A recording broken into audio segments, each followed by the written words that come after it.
Everyone here's a great resource. Anyone can approach anyone with ideas, with issues, with opportunities. Hey buddy, thinking about this, you have any advice?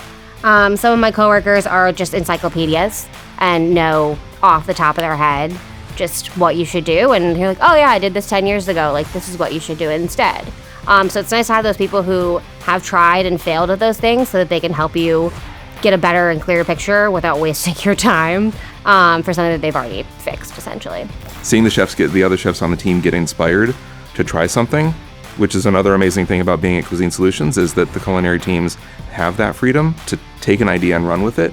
But also having teammates and leaders who push you to think further and push to be the best version of yourself. I think it's good to not just learn from one chef and their ways and get stuck in their specific ways. It's good to learn from all of them, so you pick up all of the best characteristics and attributes and skills that they have to share. We see an innovation being created and an item is presented as something that's being worked on. A lot of that happens in those informal taste tests that Filippo will come in and look at the items. Everybody can kind of chime in at that point. So you have the chefs chiming in, but you also have executives chiming in.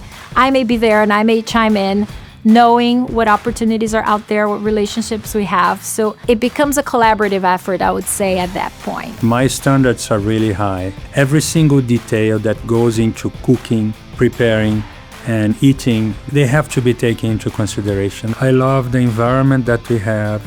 I love the fights during the very passionate discussion.